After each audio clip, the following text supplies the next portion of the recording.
շարունակում ենք։ Գեղեցիկ կատարում էր ու այսքան անդրադարձանք օտարերկրացի մեր տաղանդավոր անձանց, բայց կարծես թե չի ժամանակը վերադառնալու տոն, քանի որ մենք էլ այդ հարստությունից ունենք, այդ հարստություններից ունենք եւ մեր հարստություններին պետք է անդրադառնանք։ Առավելևս որ շատ գեղեցիկ ու կարևոր պատճառել ունենք, քանի որ ապրիլի 17-ին լրանում է նկարչուհի Հայաստանի Հանրապետության վաստակավոր նկարիչ Ռեգինա Ղազարյանի ծննդյան 110 ամյակը եւ այս իրադարձության շուրջ շատ հետաքրքիր կարևոր մարդկանց հետ ավելի մանրամասն զրույց կունենանք հենց այս բանը։ Նրանք էլ կներկայացնեն թեման ավելի մանրամասն, մեր տաղավարում են հայ եւ ռուս ժողովուրդների բարեկամության թանգարանի տնօրեն Ռուզաննա Բադալյանը, ողջույն, եւ Ժաննա Մանուկյանը, Եղիշե Չարենցի տուն թանգարանի տնօրենը, բարի լույս։ Բարի լույս, շատ ուրախ ենք ձեզ մեր տաղավարում տեսնել։ Թերևս շատերը գիտեն իհարկե Ռեգինա Ղազարյանին, բայց կարծես հետաքրքիր կլինի մեր զրույցն հենց այդտեղից սկսենք, ամփոփ ներկայացնենք Ռեգինա Ղազարյանին։ Ով է Ռեգինա Ղազարյանը եւ ինչպես ենք հետո արդեն ամսի 17-ին նշելու 110-ամյակը։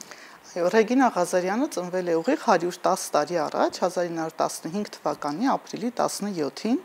Այն ժամանակ սովորել է Երևանի Պուշկինի անվան 7-ամյա դպրոցում։ Իր ծնողները բավական գրագետ, այսպես մարդիկ են եղել, մայրը եղել է բժշկական գիտությունների դոկտոր, հայրը գյուղատնտեսական գիտությունների դոկտոր, իրենք սովորել են Գերմանիայում եւ հետագայում վերադարձել են հայրենիք եւ իրենց գործունեությունը ծավալել են հայրենիքում։ Ռեգինա Ղազարյանը նաև մեծ ցանկություն է ունեցել սովորելու նկարչական ուսումնարանում, բայց այն ժամանակ այդ ուսումնարան ընդունվելու համար անհրաժեշտ էր աշխատանքային ստաժ որպես այդպիսին եւ ինքը չի ունեցել եւ այդ երազանքը այդ պահին անկատար է մնացել։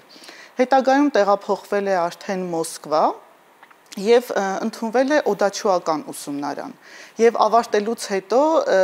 երբ պիտի արդեն աշխատանքի անցներ, պարզվեց, որ ունի սրտի անբավարարություն, հա, առողջական խնդիրներ եւ այդ պատճառով չկարողացավ այդ ոլորտում աշխատել։ Վերադարձավ արդեն Երևան եւ Երևանում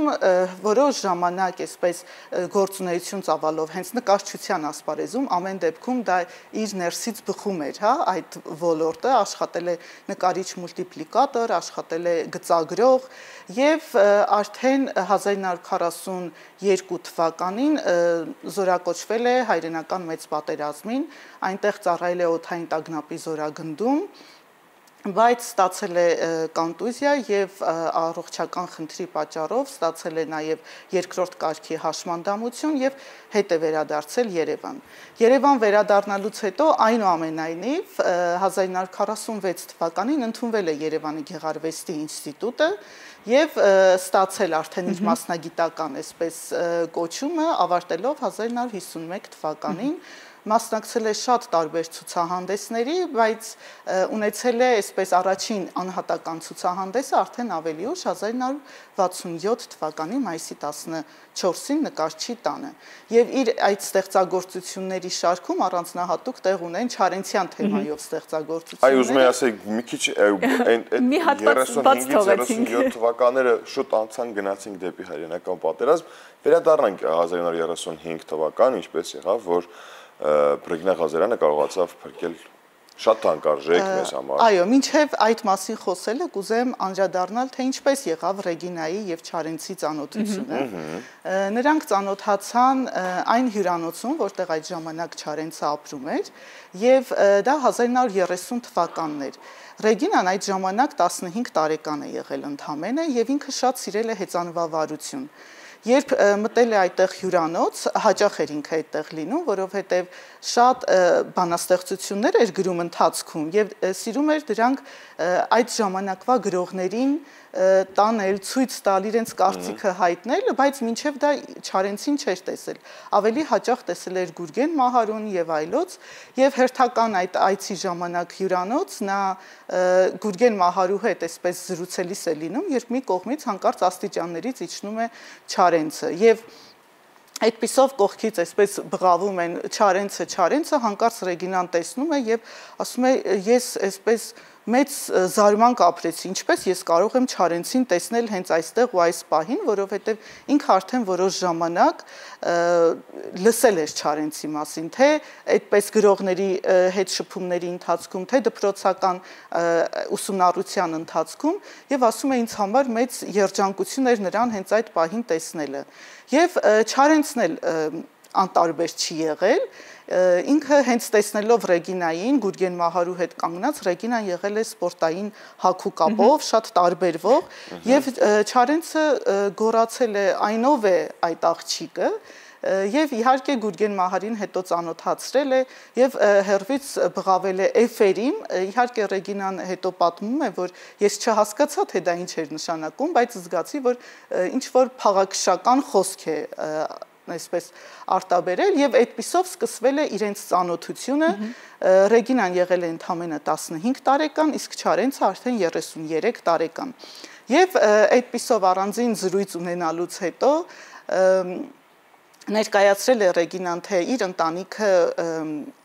ինչպիսին է եղել, ովքեր են եղել իր ծնողները, իդեպ այստեղ պիտի նշեմ, որ ծնողները բավական շուտ են մահացել, հայրը մահացել է իր ծնվելուց ընդամենը 4 օր առաջ, իսկ մայրը 3 տարեկան հասակում, եւ կարծես այսպես Ռեգինան առանց ծնողների է մեծացել, իրեն պահել է մորաքույրը եւ այս ամբողջ պատմությունը իհարկե ներկայացնում է Չարենցին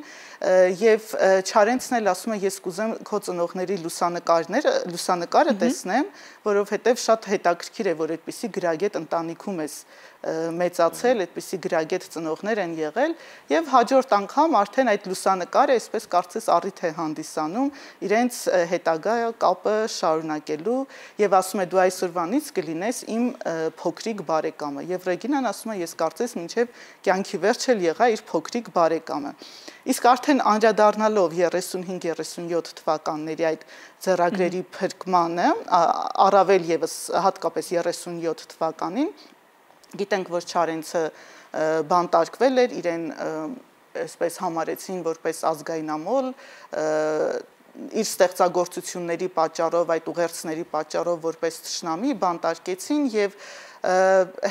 շատ էր դեպքեր լինում, երբ Իզաբելան, այսինքն Չարենցի կինը եւ Ռեգինան այցելում էին Չարենցին բանտ, իրեն դեղորայք էին տանում, կամ ուտելիք էին տանում, կամ հագուստ էին տանում եւ հերթական անգամ, երբ Իզաբելան մենակ էր գնացել բանտ, այնտեղից Չարենցը իրեն տալիս է իհարկե Չարենցը ուղարկում է վերնաշապիկը, որ պիտի լվանար եւ այդտեղ արդեն երբ Իզաբելան բերում է տուն եւ պիտի լվանար, տեսնում է, որ այո, գրված է որևէ ինչ որ բան է գրված միայն այդտեղ կարողանում է հասկանալ Ռեգինա բառը անմիջապես կանչում է Ռեգինային ռուսերենով է գրված եղել եւ այնտեղ տեսել են որ Չարենցը գրել է որ Իզաբելա լավն է իր երեխաներին եւ ձեռագրերի հարցում կվստահես միայն ու միայն Ռեգինային եւ այդպիսով արդեն անմիջապես իրենք հավաքում են այն ամբողջ թղթապանակները, որոնք որ գտնվում էին Չարենցի աշխատասենյակում, մի որոշ մաս էլ իհարկե դրանք պահում էին արդեն խոհանոցում, պահարանի մեջ, որպեսզի հետագայում խուզարկության ժամանակ այսպես գլխի չընկնեին, թե որտեղ է գտնվում թղթապանակները, ինչը որ հնարավոր է եղել, Ռեգինան անմիջապես վերցրել է եւ տարել է տուն, հետո արդեն իր բարեկամուհիներից մեկի տան նկուղում փոս են փորել այդ ամբողջ ձեռագրերը մոմլաթե կտորով փաթաթել, դրել տակառի մեջ եւ պահել այդ փոսում։ Իհարկե Ռեգինան հետո պատմում է, որ ինձ թվում էր այդ պահելու ընթացքը կտևի ընդամենը 2-3 տարի, բայց տևեց շատ երկար տարիներ, 17 տարիներ եւ արդեն 1954-55 թվականին, երբ Չարենցը արդարացվեց, նոր ամբողջ ստեղծագործությունները, որոնք որ մնացել էին այդտեղ, Ռեգինան համարձակություն ունեցավ հանելու եւ արդեն դարձավ ժողովրդի սեփական։ Ամեն դեպքում շատ հետաքրքիր պատմություններ է ամենը, որը որ չենք կարող ուղղակի չկիսվել նաեւ մեր հերոստատողների հետ եւ ամսի 17-ին, մինչեւ ամսի 17-ին անդրադառնալ, ես առաջարկում եմ այդ համագործակցության մասին այս տեսակ հարց տամ, որ ձեզ կարողանանք մի քիչ ձեզ լսել։ Ինչպես ստացվեց համագործակցությունը եւ ինչ շրջանակներում է համագործակցությունը տեղի ունենալու։ Ինչպես ստացվեց այնպես, որ այս տարի իհարկե Ռեգինա Ղազարյանի 110-ամյակն է եւ թանգարանը ունի Ռեգինա Ղազարյանի ստեղծագործություններից Չարենցը եւ Մաքսիմ Գորկին ստեղծագործությունը, դա առիթ հանդիսացավ, որպեսզի մենք համատեղ ցուցադրություն կազմակերպենք եւ Ռեգինա Ղազարյանի ստեղծագործությունները կապված հայ գրողների եւ Չարենցի հետ ներկայացնենք մեր թանգարանում։ Ինչպիսի աշխատանքներ են ցուցադրվելու, որովհետև Ռեգինա Ղազարյանը ոչ միայն սիրում էր գրող Չարենցին, այլ նաև Չարենցի կերպարը որպես նկարչուհի է նրա համար շատ հետաքրքիր եղել եւ ստեղծագործություններն էլ ոգեշնչման աղբյուր են դարձել։ Բացի մեր թանգարանին պատկանող կտավից, Չարենցի տուն թանգարանին պատկանող ստեղծագործությունները, որոնցում Ռեգինա Ղազարյանը նկարել է ռուս ստեղծագործողներին, առաջինը Եղիշե Չարենցի դիմանկարն ենք ցուցադրելու, Մանդելշտամի, Պաստերնակի, Աննա Ախմատովայի եւ այլոց ստեղծագործությունները, նկարները։ Ապրիլի 17-ին է լինելու այս ցուցադրությունը, բայց արդյոք համագործակցությունը կլինի շարունակական եւ նոր հետաքրքիր տարբերակներով եւս կկարողանանք ներկայացնել հենց այս կապը Չարենց Ռեգինա Ղազարյան։ Այո, տարվա ընթացքում եւս մի քանի դրվագներով հնարավորություն կլինի անդրադառնալ, որովհետեւ Չարենցի տուն թանգարանը դեռևս նախորդ տարվանից արդեն պլանավորում էր որոշ ձևաչափերով նշանավորելու Ռեգինա Ղազարյանի 110-ամյակը։ Իհարկե, առաջարկ ստացանք մեր գործընկեր թանգարանից, բնական է չենք կարող մերժել եւ այս պարագայում, ինչպես նշեց գործընկերուհիս, ներկայացված են ռուս գրողները Ռեգինա Ղազարյանի արվեստ բայց նաև նրանց կողքին իհարկե Եղիշե Չարենցը, որովհետև Եղիշե Չարենցը մեծ այսպես հետաքրքրություն եւ համակրանք է ունեցել նաև ռուս գրականության հանդեպ, հատկապես իր սեղանի լուսանկարների մեջ առանձնահատուկ տեղ է ունեցել Պուշկինը, բայց ցավոք Պուշկինի դիմանկար Ռեգինայի մոտ մեր պարագայում այսպես չի հայտնաբերվել, ամեն դեպքում, բայց չգիտենք դրա մասին։ Գուցե,